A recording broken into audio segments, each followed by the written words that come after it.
لو عايز تتعلم المونتاج بس حاسس انك تايه ومش عارف تبدا منين، فحرفيا الفيديو ده معمول عشانك. بما ان سنه 2025 خلصت خلاص وفاضل شهرين بس، فانا هخليك تبتدي سنه جديده وعندك الخطه الكامله اللي هتخليك تتعلم مهاره زي المونتاج وتبدا ان شاء الله تدخل منها فلوس. فركز في الفيديو ده في كل كلمه هتتقال عشان احطك على الطريق واعرفك كل حاجه خطوه بخطوه، وكمان في اخر الفيديو هقول لك ازاي تختصر السكه دي كلها بطريقه منظمه. وخد بالك في الفيديو ده في نقطه مهمه جدا، لازم يبقى معاك نوت او اي حاجه جنبك بتكتب عليها كل حاجه انا بقولها لك. كل ما اقول لك اتعلم حاجه اكتبهم كده بالترتيب عشان تبدا تاخد نقطه نقطه وتتعلمها لوحدها، فاوعى تفوت الخطوه دي.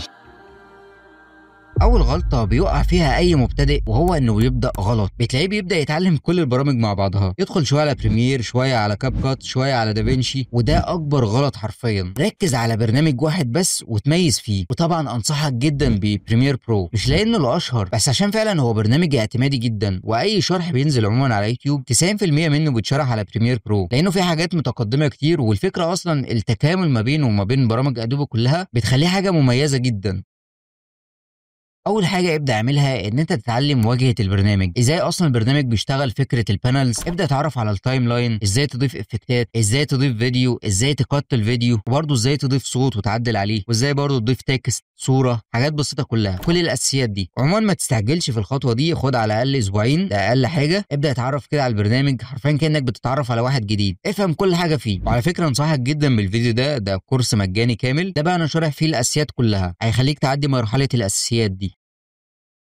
المرحلة التانية وهي تكوين الحس البصري. يعني ايه بقى؟ لازم تعرف ان المونتاج مش مجرد تقطيع فيديوهات، المونتاج حرفيا هو احساس. اتعلم ازاي تكون مشهد مريح للعين، ازاي تختار المشاهد الصح، المشاهد اللي هي السينماتيك، وازاي تختار الالوان المناسبة اللي توصل بيها احساس معين. وطبعا ما تقلقش انا عامل لك شرح حاجات زي كده على الشانل عندنا، ده بيخليك كده عندك الحس الاخراجي، ان حتى لو الفيديو ما فيهوش مونتاج اوفر بس بتلاقيه كده بيوصل لك مشاعر معينة. فالحاجات دي برضو مهمة جدا وخد فيها وقتك. يعني ده بيكون عندك حاجة اسمها عين المونتير. ايوه، الشخص العادي بيشوف الفيديو او بيشوف المشهد مش زي المونتير خالص، عشان كده بقول لك خد وقتك لان الحاجه دي بتيجي مع الوقت.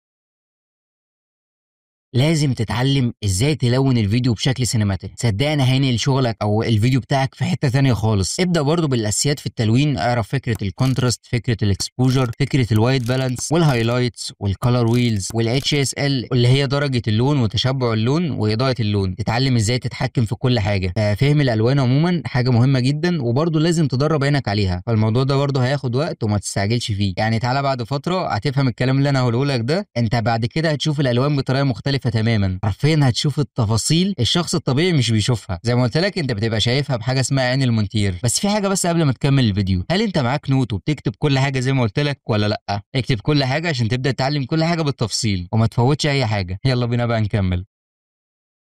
طيب اتعلمنا اساسيات، اتعلمنا واجهه البرنامج، الكاتس، الصوت، كل الحاجات الحلوه دي وكمان التلوين، وعرفنا نطبق على فيديو بسيط من الكورس اللي انا عامله لك ده. تعالى بقى ندخل في مرحله متقدمه شويه وهي الجرافيكس، ومش جرافيكس على افتر افكت، لا جرافيكس على بريمير. طبعا هي جرافيكس بسيطه بس مهم جدا برضو انك تتعلم تعمل حاجات زي كده على بريمير. طيب عشان تتعلم اي موشن جرافيكس في العموم في شويه حاجات اساسيه كده لازم تكون عارفها. اول حاجه ابدا اتعلم الكي فريمز. الكي فريم دي بتبقى عباره عن امر انت بتديه للفيديو في وقت معين فبتخليه يعمل حركه معينه، دي تعلمها كويس جدا لان هي اصلا 90% من اي انيميشن. ومعاها حاجه ثانيه بقى اسمها الجراف اديتور. الجراف اديتور ده بيتحكم في سرعه او في شكل الكي فريمز دي، فبرضه ابدا افهمه وتعلمه كويس جدا. ومعاه شويه الحاجات دي عايزك تتعلم حاجه صغيره كده جنبهم، وهي ترانزيشنز او الانتقالات، ازاي تنتقل ما بين مشهد لمشهد تاني. طبعا في اشكال ترانزيشنز او انتقالات كتيره جدا، عايزك كده تخصص فيديو كامل تسمعه عن الموضوع ده وتبدا تفهم كل حاجه عنه لانه موضوع مهم جدا. فطبعا هتتعلمه جنب الحاجات اللي انا قلتها لك اللي هي الكي فريمز والجراف اديتور.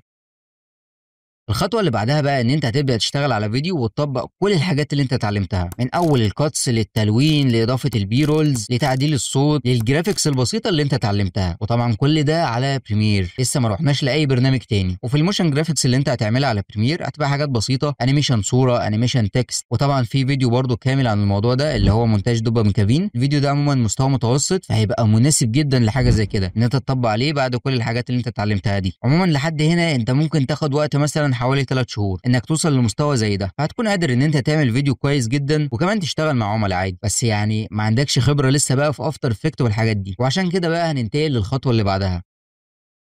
بعد ما اتعلمت بريمير واتعلمت تعمل فيه كل حاجه، هنروح لاخد تاني وهو افتر افكت، عشان تبدا بقى تتعلم تعمل جرافيكس احترافيه اكتر. نفس اللي عملناه في بريمير هتعمله في افتر افكت. اول حاجه تبدا بيها هي الاساسيات، تبدا تعرف الادوات، تعرف البانلز، تعرف على التايم لاين، والتايم لاين بتاع افتر افكت غير بريمير برو. بريمير برو بيشتغل بالتراكات، اما افتر افكت بيشتغل باللايرز، عامل زي فوتوشوب كده. فيبدا يتعلم الاساسيات دي كويس جدا، واعرف واجهه البرنامج عموما، نفس الكلام برضو اللي انت عملته في بريمير يعني. وفي شويه حاجات في افتر افكت عايزك تركز عليها كويس جدا. اول حاجه افهم فكره اللايرز كويس وازاي تتعامل معاها في افتر افكت. تاني حاجه اتعلم ازاي تضيف افكتات وتتحكم فيها. تالت حاجه اتعلم الكاميرا كويس جدا. ايوه في كاميرا في افتر افكت وبتعمل لك جرافيكس قويه جدا كمان، فخد وقتك فيها لان دي لوحدها هتاخد منك وقت مهول. ما تستعجلش فيها، هي صعبه شويه بس بجد هتنقل شغلك في حته تانيه خالص بقى. هي اللي بتخليك تعمل فيديوهات جرافيكس زي دي ودي وكمان دي. فكره انك بتعمل زوم ان على حاجه، زوم اوت، روتيشن، مش عارف ايه الحاجات دي كلها، ده كله محطوط في الكاميرا اللي في افتر افكت دي. بعد تالت حاجه وهي الكاميرا، هنروح لرابع حاجه وهي الروت سكوب. الروت سكوب وهو عزل الشخصيه. اتعلم ازاي تعزل الشخصيه وتضيف وراها حاجات في الخلفيه والحاجات دي كلها. في حاجه برضو انا نسيتها في الكاميرا، الكاميرا معاها فكره النود. اتعلم برضو فكره النود دي كويس جدا. وانا عارف ان انا رغيت كتير في موضوع الكاميرا ده، بس صدقني هو اصلا اهم حاجه في افتر افكت. بعد بقى ما خلصت افتر افكت واتعلمت كل الاساسيات فيه، ابدا بقى طبق على التوتوريالز. طبعا احنا نزلنا كذا توتوريالز مطبق على افتر افكت بمستويات مختلفه كمان. انا عايزك تطبق على كله. شوف كل الفيديوهات اللي احنا منزلينها وكل التوتوريالز وطبق على فيديو حرفيا، ما تسيبش ولا اي حاجه. ولحد هنا انت تقريبا هتكون خدت وقت مثلا حوالي 5 شهور او 6 شهور. وعموما هي فتره 6 شهور مش كتيره، بس بجد بتوصل لمستوى قوي جدا، وده صدقني عن تجربه. انا في 6 شهور كنت الحمد لله واصل لمستوى قوي جدا، وعشان كده اصلا برنامج التدريب بتاعنا هو مدته 6 شهور. وده الطريق المختصر والاحترافي اللي هيوصلك للي انت عايزه من غير ما تشتت نفسك وتضيع وقت كبير قوي في ان انت تتعلم في حاجات مجانيه. فكره انك تستثمر في نفسك دي هتوصلك اسرع بكتير. طيب انت هتتعلم ايه برضه في البرنامج التدريب عندنا؟ هتتعلم حرفيا كل حاجه من الصفر، من اول العقليه والسوفت سكيلز اللي بيقدمها طبعا باشمهندس طاهر. واللي ما يعرفش هو مين باشمهندس طاهر، باشمهندس طاهر رائد اعمال ما شاء الله، اشتغل مع شركات كبيره جدا، وهو بنفسه اللي هيعلمك الحاجات دي. بعد كده بتتعلم المونتاج من الصفر بقى خالص، بكل بقى الخطوات اللي انا قلتها لك دي من الاول بشكل منظم واحترافي، لحد طبعا ما تقدر تعمل فيديوهات قويه جدا. يعني ده حرفيا مستوى احمد بعد تقريبا من 4 ل 5 شهور بس من الانضمام معانا. مستوى حرفيا اتغير 180 درجه. وده مستوى حسين بعد تقريبا من 3 ل 4 شهور. مستوى حرفيا بقى جامد قوي ما شاء الله عليه، اتطور جدا بصراحه. طلاب من اللاب مكسرين الدنيا. طيب بعد ما بتتعلم المونتاج من الصفر للاحتراف زي ما قلت لك، بتقدر تعمل ستايلات قويه جدا. نروح بقى للحاجه اللي بعدها، انك ازاي اصلا تجيب عميل من المهاره اللي انت اتعلمتها دي. فنور بيعلمك حاجه زي كده، وما شاء الله برضه عندنا طلاب كتير جابوا عملاء وبسعر عالي جدا، زي خالد مثلا او انس او غيرهم كتير. وكمان في مهاره تانية بنعلمها وهي الجرافيك ديزايننج، عشان تقدر تعمل ثامبنيل زي اللي عندنا على الشانل، ودي برضه بتدفع عليها سعر كويس جدا، بتكون جانب المونتاج. ده غير بقى سيكشن الاي اي اللي هيعلمك ازاي تتعامل مع الذكاء الاصطناعي، انه يوفر عليك وقت كبير ويعمل لك شغل احترافي. وكمان ضفنا فيه اكتر من 100 برومت احترافي تقدر تستخدمهم. زي برضه ما ضفنا سيكشن كامل للملحقات فيه اكتر من 50 جيجا ماتيريالز احترافيه جدا تساعدك ان انت تبدا. انا عارف موضوع الماتيريالز ده بيبقى صعب في الاول، فبس لو عايز تنضم هتلاقي اللينك في الديسكربشن، وكمان هسيب لك رقم خدمه العملاء لو عايز تعرف تفاصيل اكتر. واظن كده انت بقى عندك الخطه الكامله انك تبدا، سواء بشكل مجاني او انك تستثمر في نفسك وتختصر وقت كبير. فيعني ربنا يوفقك يا مبدع، واشوفكم الفيديو الجاي.